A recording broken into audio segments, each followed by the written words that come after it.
తప్పు సీఎం రేవంత్ రెడ్డిది శిక్ష మాత్రం సమగ్ర శిక్ష అభియాన్ ఉద్యోగులు అనుభవిస్తున్నారని సంగారెడ్డి ఎమ్మెల్యే చింత ప్రభాకర్ గారు ఆరోపించారు.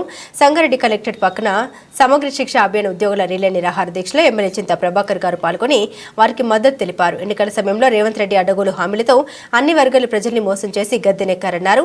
2023 సెప్టెంబర్ 10న వరంగల్లో నిర్వహించిన దీక్ష శిబిరానికి అప్పటి టీపీసీసీ చీఫ్ రేవంత్ రెడ్డి హాజరై మద్దతు తెలపడంతో పాటు తమ అధికారంలోకి వస్తే సమస్యలు పరిష్కరిస్తామని హామీ ఇచ్చారు.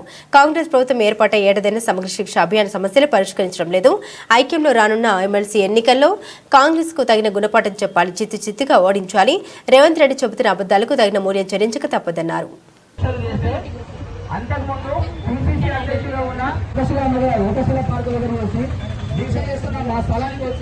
ఆయన ఏమన్నారంటే దీక్షలు చేస్తామని చెప్పడం జరిగిందన్న.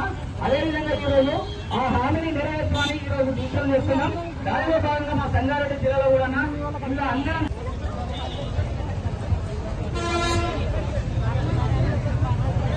అంటే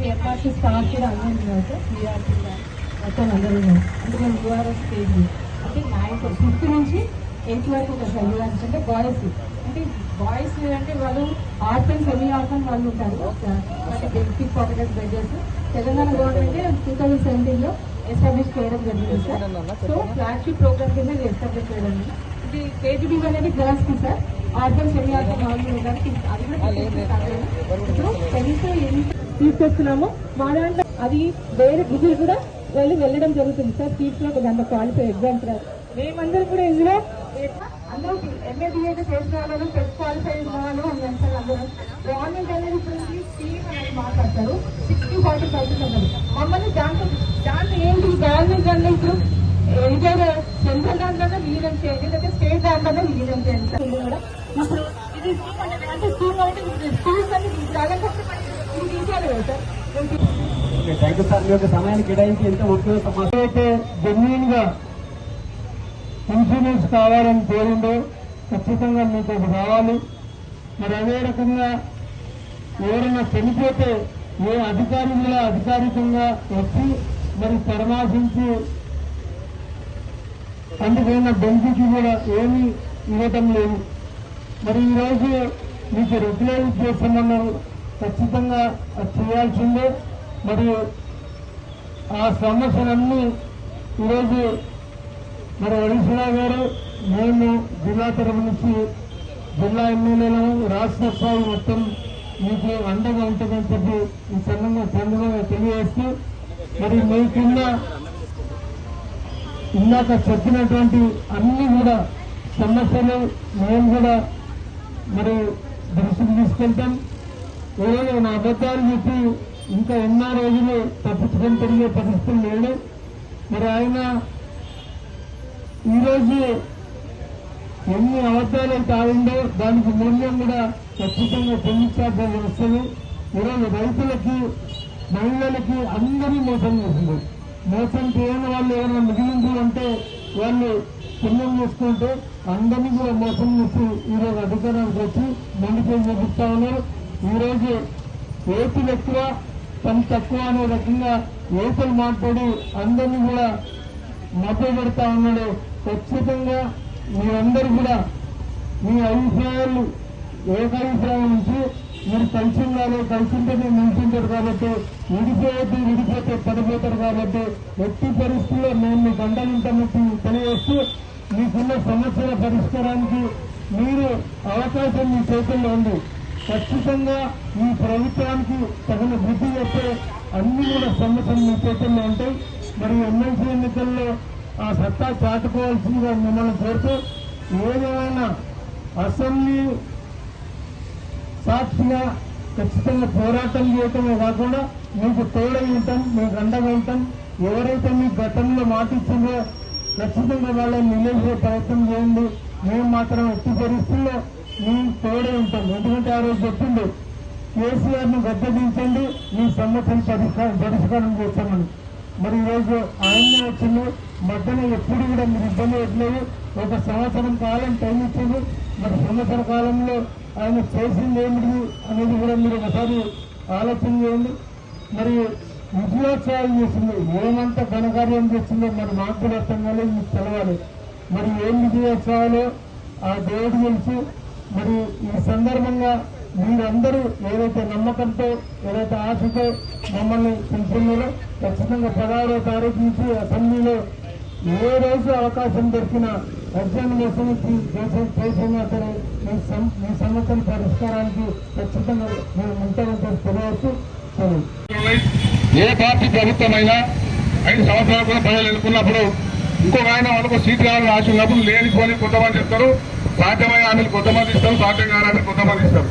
మన రాష్ట్రంలో చూస్తున్నాం, మీ అందరూ కూడా సమగ్ర శిక్షా అభియాన్లే కాకుండా కుటుంబం పోషిస్తా ఉన్నారు. మీరు మరి ఏదైతే సంక్షేమ పథకాలు గత ప్రభుత్వం అమలు చేసిందో మరి అవి ఎంతకంటే ఏం చేస్తా అని చెప్పిందో ఈ ప్రభుత్వం అధికారంలోకి వచ్చింది. దాంతోపాటు అందరూ దాదాపు 90% సంగారెడ్డి జిల్లా అంటే పడంచేరు ప్రాంతం తప్ప జిల్లా అంతా కూడా రైతు కుటుంబాల్లో ముఖ్యమైన అందరూ కూడా రైతులు కూడా ఈ ప్రభుత్వం ఎంత మోసం చేసిందో మనకు తెలుసు. అంటే గతంలో జనరల్ గా మాట్లాడిన విషయాలు మేము ఏ పొలిటికల్ గా మాట్లాడినా మరి రైతులకు 5,000 వెళ్ళి 7,000 ఇస్తాను, సంవత్సరానికి 15,000 ఇస్తాను ముఖ్యమంత్రి. మరి ఇట్లా అమ్మల ఖాతాలకు 2,000 వెళ్ళి 4,000 చేస్తామన్నాం. మరి ఇవన్నీ ఏమైనా అదేవిధంగా ప్రతి మహిళ 18 ఏళ్ళు నిన్న మహిళ ప్రతి మహిళ కూడా 2,500 ఇస్తాను.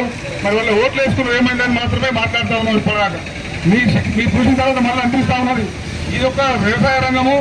మరి వృద్ధులకు వాళ్ళకే కాదు, రేవంత్ రెడ్డి అనే ముఖ్యమంత్రి ప్రతి ఒక్కరు కూడా మోసం చేసిండు. ఎందుకంటే ఇంతమంది మీరు 750 మంది దాదాపు జిల్లాలోనంటే మీరు 7,000 కాదు 70,000 ఓట్లను కూడా మరింత శక్తి మీ దగ్గర ఉన్నది.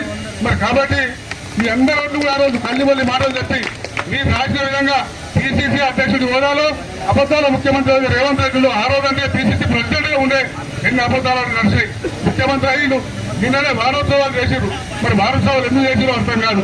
5 రోజుల నుంచి ఇంతమంది రోడ్డు మీద వస్తుంటే ఈ బెంగళూరు మీకు పోయి ఉన్నటువంటి కాంగ్రెస్ వర్కింగ్ ప్రెసిడెంట్ ఇప్పుడే సోదరుడు చెప్పాడు, టీఆర్ఎస్ పార్టీ ఏం చేస్తలేదు కదా, వచ్చేది మా ప్రభుత్వం, నేను వర్కింగ్ ప్రెసిడెంట్ ను నేను చేపిస్తానని చెప్పినటువంటి జగన్ గడవ అనుకుంటూ ఆయనకే తెలవాలి. జగన్ కూడా చెప్తా ఉన్నా మీకు వెళ్ళి సంగారెడ్డి జిల్లా ఇచ్చినావు, సంగారెడ్డి శాసనసభ్యులుగా 3 సార్లు గెలిచినావు. ఈసారి మీ భార్య కూడా అత్యంత పదవి ఇచ్చినాడు. అవన్నీ మీ పదవి నీకు ఉద్యోగం వస్తుంది సరిపోదు. నువ్వు వచ్చి నీ ముఖ్యమంత్రిని ఒప్పిస్తావా మెప్పిస్తావా? పిసిసి కార్యాలయంలో కూర్చొని నీ కాంగ్రెస్ పార్టీ నాయకుల మీద కాదు ముఖ్యమంత్రిని ఒప్పించి సంగారెడ్డి జిల్లాకు న్యాయం చేయాలని చెప్పి కూడా మేము జగ్గారెడ్డిని డిమాండ్ చేస్తా ఉన్నాం. దామోదర్ రాజనరసింహ జిల్లా మంత్రి, ఆయన కూడా చాలా ప్రెసిడెంట్ చూస్తా ఉన్నాం. నేను గతంలో మంత్రి ఉన్నప్పుడే మొత్తం విద్యాక్షేత్రాన్ని కూడా జిల్లాకు తీసుకొచ్చిన ఆందోళన తెచ్చిన అని చెప్తా ఉన్నాడు. అయ్యా దామోదర్ గారు చాలా సంతోషం, నువ్వు వాళ్ళ యూనివర్సిటీ కట్టించుకున్నావు, కేజీబీ పాఠశాల కట్టించుకున్నావు, సంతోషం. మన జిల్లాకు చేసినావు. ఈ జిల్లాలో ఉన్నటువంటి 750 కుటుంబాల రోడ్డు మీకు వచ్చినాయి. నువ్వు రాష్ట్ర మంత్రి, గతంలో ఉప ముఖ్యమంత్రిగా పనిచేసినావు. మరి ఎందుకోసం మీ ముఖ్యమంత్రి ఒప్పించలేకపోతా ఉన్నావో ఒకసారి ఆలోచన చేసుకోవాల్సిందిగా దామోదర్ గారికి సూచన చేస్తా ఉన్నాం. తప్పకుండా టీఆర్ఎస్ పార్టీ నిన్ననే హరీష్ సిద్దిపేటలో శంకర్ పూరించారు. మీ సమస్య పరిష్కారం అయ్యేంత వరకు కూడా టీఆర్ఎస్ పార్టీ మీ వెంట ఉంటుంది. 16 రేపు జరిగే అసెంబ్లీలో మిమ్మల్ని నిలదీస్తామని చెప్పి కూడా నిన్ననే హరీష్ అన్న చెప్పిండు. అన్న మాటల్ని మరి హరీష్ అన్న అనాయుగా, హరీష్ అన్న నమ్మకస్తుడిగా మీరందరూ ఓట్లేసి అంటే సంగారెడ్డి ప్రాంతంలో ఓట్లేసి గెలిపించిన శాసనసభ్యుడిగా మీ సమస్య పరిష్కారం కూడా ప్రభాకర్ నాయకత్వంలో శాసనసభ్యుడే కాదు ప్రభాకర్ జిల్లా పార్టీ అధ్యక్షుడు కూడా వాళ్ళందరూ జిల్లా వారు ఉన్నారు. తప్పకుండా వారి నాయకత్వంలో మేమందరం కూడా రేవంత్ రెడ్డి సమస్య పరిష్కారం చేసేంత వరకు జగ్గారెడ్డి కూడా మీకు వచ్చి ఆదించేంత వరకు కూడా మీకు సపోర్ట్ గా మేముంటాం. ఎంతగానో తెగిస్తామని చెప్పి కూడా ఈ సందర్భంగా మీకు హామీ ఇస్తా ఉన్నాం. ఒకటే ఒక డిమాండ్ రెగ్యులర్ చేయాల్సిందే. ఎందుకంటే తెలంగాణ రాష్ట్రం ఏర్పడేదాక కేసీఆర్ గారు ముఖ్యమంత్రి అయ్యాక చాలా నోటిఫికేషన్లు ఇస్తే వాళ్ళకి సర్టిఫికెట్లు ఇచ్చి నేను ఉద్యోగాలు ఇచ్చారని చెప్తున్నారు ముఖ్యమంత్రి. మరి ఇవాళకి రెగ్యులర్ చేయడానికి ఎందుకు నీకు చేతనైతే లేదు. నేను 35,000 ఉద్యోగాలు ఇచ్చారని చెప్తా ఉన్నాను. ఉన్న ఉద్యోగాలు ఎందుకు మీరు ప్లాన్ చేస్తారో సమాధానం చెప్పాలి రేవంత్ రెడ్డి గారు. కాబట్టి ఈ అబద్ధాల 2 రోజుల పరిపాలన నడవని రేపు తొందరనే ఎమ్మెల్సీ ఎన్నికలు వస్తున్నాయని మీకు ఒకటి చెప్తా ఉన్నా. మీ దాంట్లో ఎమ్మెల్సీ రూపంలో వచ్చి మీ అందరూ విభజించే ప్రయత్నం చేస్తారు. కాంగ్రెస్ పాలసే మొదటి నుంచి కూడా విభజించి పాలించు. మీకు ఎవరైనా కొంత కాంగ్రెస్ సానుభూతి ఉంటే వాళ్ళు వచ్చి మనకు కాంగ్రెస్ కదా మీ ఉద్యోగం ఇక్కడ చెప్పాలి అట్లా చెప్పాలంటారు. మీకు అందరూ కూడా కాంగ్రెస్ ఓట్లు ఉంటాయి. 90% 100% నాకు తెలిసి. కాబట్టి 750 మీరే కాదు, మీరు అనుకున్న 75,000 ఓట్లు సంగారెడ్డి జిల్లాలో మరి ఓటింగ్ శక్తి మీ అందరికీ ఉన్నారు. ఆశామాషి కాదు, విద్యార్థులు తీసుకుంటే కాదు ఓటు అనేది చాలా గొప్ప విషయం. విద్యార్థులైన మీ అందరూ కూడా విషయం తెలుసు. కాబట్టి హెచ్చరిక జారీ చేయాలి. రేపు తొందరలో వస్తున్నారు 2 నెలలు 3 నెలలు అందరూ కూడా సత్తా చూపిస్తామని మీరు ఎక్కడ లీకేజ్ ఇస్తేనే కాంగ్రెస్ పార్టీ భయపడుతుంది, మీ సమస్య పరిష్కారం చేస్తుంది. దానికి ముందు మీ ఐక్యత కూడా చాలా అవసరం. ఇలాంటి విభజించే ప్రయత్నం చేస్తారు. జగన్ నాటలు ఎవరెవరు పంపిస్తారు మీ దగ్గరికి, పంపించి ఏమైనా చెప్పి విభజించే ప్రయత్నం చేస్తారు. కాబట్టి ఇదే ఐక్యంగా ఉండాలి. ఏదైతే మీరు సంకల్పం చేసి కూర్చున్నారు. సమస్య పరిష్కారం అయ్యేంత వరకు కూడా ఇదే కలిసికట్టుగా ఉండి పోరాటం చేయాలి. మీ ఎంత బీఆర్ఎస్ పార్టీ ఉంది, మీ బీఆర్ఎస్ పార్టీ ఉంది, మీ సమస్య పరిష్కారం అయ్యేంత వరకు కూడా మరి మేము మీతో ఉంటామని చెప్తా ఉన్నాం.